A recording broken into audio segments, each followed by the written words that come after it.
crecimiento de la pobreza, porque se produce especulación en el precio de alimento, ¿no? O sea, en América Latina, por ejemplo, se vieron aumentos de precios de los alimentos que llegan al 70%, por ejemplo, en Venezuela, en Guatemala. O sea, países que normalmente tienen inflaciones en torno al 10, al 12, de pronto empiezan a tener inflaciones del 30, los del 40%. alimentos por arriba del precio de otros productos. Pero ¿no? muy por encima, o sea, como 30, 40 veces por encima de las inflaciones nacionales.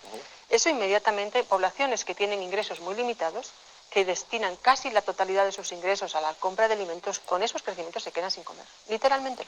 Entonces, realmente hay un shock a nivel internacional, hay una iniciativa a nivel mundial liderada por el G20, Francia en ese momento es presidente del G20 y dice, señores, hay que hacer algo a nivel internacional, la seguridad alimentaria está en crisis, tenemos que tomar medidas para controlar estos mercados, estos precios de los alimentos y tranquilizarlos sobre todo, ¿no? Y ahí es cuando el G20 decide la creación de un sistema de información sobre los mercados alimentarios que tiene SEDENFAO, que se llama Sistema Internacional de Mercados Alimentarios, en donde los países ponen de forma transparente información de cuál es su cosecha, de cuáles son sus stocks y cuál va a ser los precios que están en el mercado. Entonces, a raíz de eso empiezan a tranquilizarse un poquito, digamos, los mercados empiezan a bajar los precios, pero ahí empieza un clima de volatilidad, o sea, ya el mercado desconfía mucho, el mercado realmente no confía en nadie, por mucha transparencia que haya. Sí. Y además pues hay fenómenos también el Niño, y nuevamente hay una sequía en 2011, o sea, hay fenómenos climatológicos que apoyan. Y lo que hemos tenido desde 2008 es un clima de volatilidad, de subida y bajada, y ahora nos enfrentamos a la situación inversa. Ahora tenemos una presión muy fuerte hacia la baja por los precios del cereal. Y una situación que inicialmente podría haber sido muy ventajosa para el productor, ¿no? Porque tiene, por primera vez en 50 años, tiene precios de alimentos altos, de pronto se vuelven a empezar a caer ahora. Y tenemos bajadas de precio con respecto al año anterior del 30 al 35% en maíz, ¿no? Entonces, eso es muy preocupante también, porque estas volatilidades hacen dificilísima la planificación del propio productor y saber si su inversión va a ser rentable o no. Sí, y tenemos esta volatilidad permanente. Y ante este escenario 2008 de que los países sentían esta enorme sensación de pánico, empezaron una serie de programas. Aquí en México se incrementaron las transferencias, había oportunidades para tratar de paliar y enfrentar lo que todo el mundo sabía. Las poblaciones tenían menos recursos para comprar la misma cantidad de alimentos. Bueno, lo que aquí sucede es que inmediatamente hay un tema de inflación alimentaria. Afortunadamente aquí la inflación está mucho más contenida que otros países, hay mecanismos internos, no se transmite tan directamente, pero sí hay un fenómeno de inflación alimentaria y inmediatamente te empieza a subir la pobreza alimentaria, 2, 3 dígitos porcentuales cada 2 años. Y hemos tenido una subida clarísima desde el 2006, que tenía una tendencia a la baja que venía desde el 94, casi hasta el 13%, ahora estamos en el 20%, o sea que la tendencia se ha mantenido. En esa situación realmente es cuando el programa social empieza a cobrar una importancia que antes, central. Si bien tenía, porque existía oportunidades, ahora es fundamental. ¿Por qué? Pues porque si no tienen esos ingresos adicionales, realmente caen en indigencia. O sea, si esos programas sociales no existen, la proporción de población en pobreza alimentaria se dispararía, ¿no? Entonces, ¿existe un problema de oferta en México? No.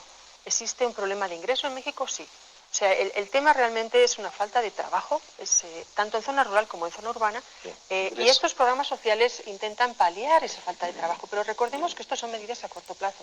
O sea, no podemos pretender que un programa social tenga el impacto de una política económica.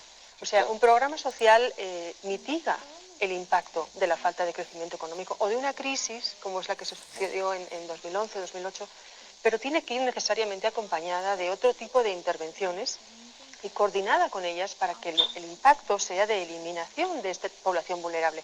No queremos tener siempre población que necesita de estos programas, sí, ¿no? Sin duda, pero por otra parte, reconociendo que puede ser que no tengamos un problema, digamos, de producción, pero los mercados de alimentos, mercados mexicanos de alimentos también son muy imperfectos.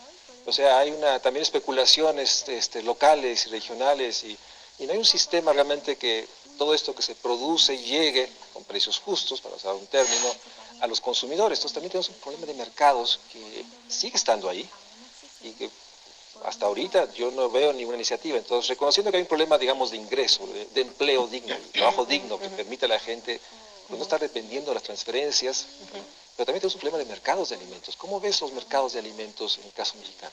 Bueno, hay varios problemas en el caso de los mercados. Por una parte tenemos un gran intermediarismo, ¿no? Existe un problema de productor poco organizado en zona rural, sobre todo en zona de bajo ingreso. Cuando el productor está poco organizado, tiene poca capacidad de elegir a quién le va a vender. Le tiene que vender al que viene a la finca y le ofrece lo que le ofrece y ya. Y ese es un enorme problema cuando hablamos de los productores medios y pequeños, ¿no? El grande, porque el grande está muy organizado.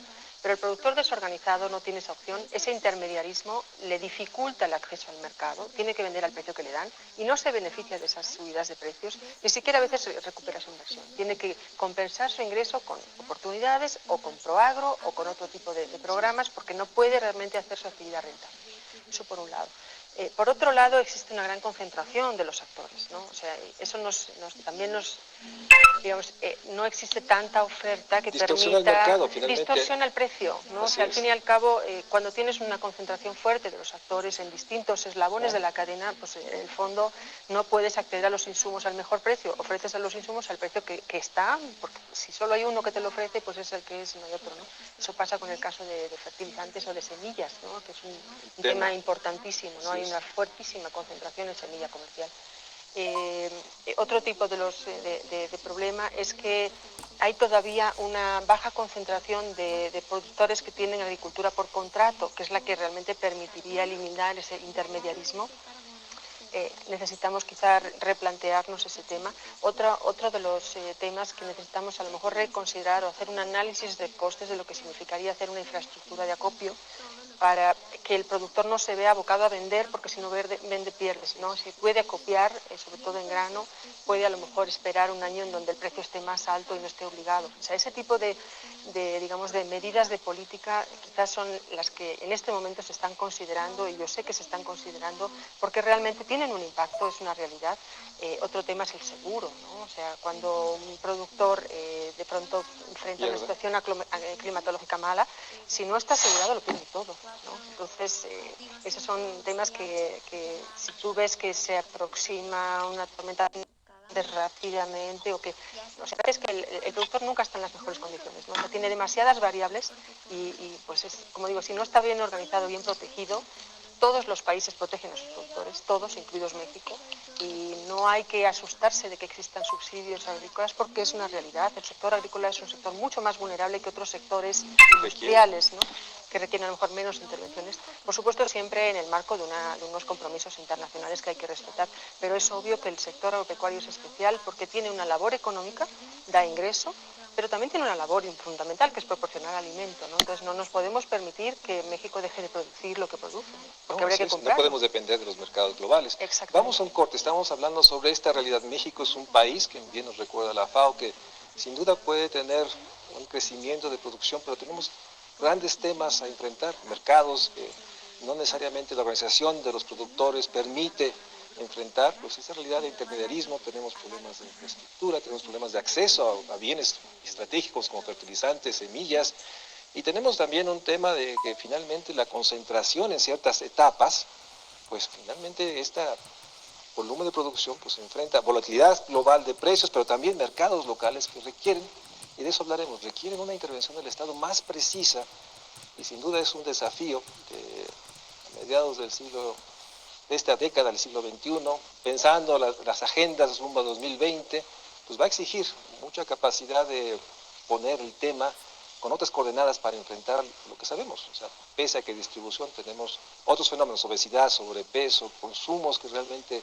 hablan también de otra cara, la otra cara de esta disponibilidad de alimentos, no necesariamente los más convenientes. Vamos a un corte y regresamos al Estudio México Social. ¿Qué les está pareciendo? ¿Qué opinión me dan, muchachos?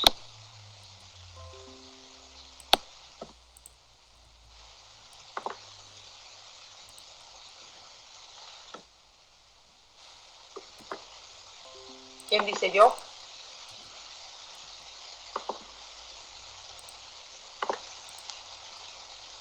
Lucero, ¿qué opinas?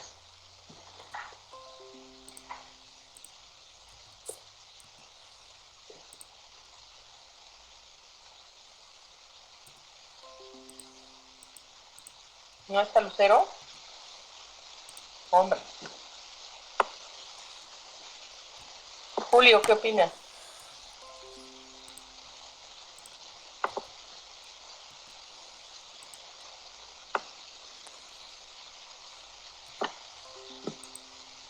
Tampoco está. Pues, Aquí estás, qué bueno. no, sí, Dime, Julián. pues, pues el video nos habla sobre que México depende mucho sobre los mercados globales. O sea que es un buen productor en cuanto a alimentos, pero que depende mucho para ciertas herramientas como fertilizantes o, o algunas maquinarias como para la agricultura. Ayudan pues a que México pueda ser como un país que produzca su propio producto y no necesite pues em, sí, importar, ¿no? Ujú. Pues sí, esas son algunas de las problemáticas que se observaron hace algunos años cuando hicieron esta entrevista con la representante de la FAO, ¿sí? En donde ella supo muy bien capotear políticamente las preguntas que le hacían. Obviamente, pues ella no tiene que hablar mal del país ni de los gobernantes. Soltó algunas cosas interesantes, a partir de las cuales, bueno, nos podemos dar cuenta la dependencia que tiene nuestro país, ¿sí?, de otros países para poder subsanar sus necesidades, ¿sí? Necesidades de granos, por ejemplo, de maquinaria, de fertilizantes. También se habló de otras ausencias de cosas. Yaret, ¿tú qué opinas? ¿Qué tanto comentaron que nos faltaba en México? Desde en la mañana tengo unos problemas con mi internet y se me han estado cortando las clases. Entonces no entendí muy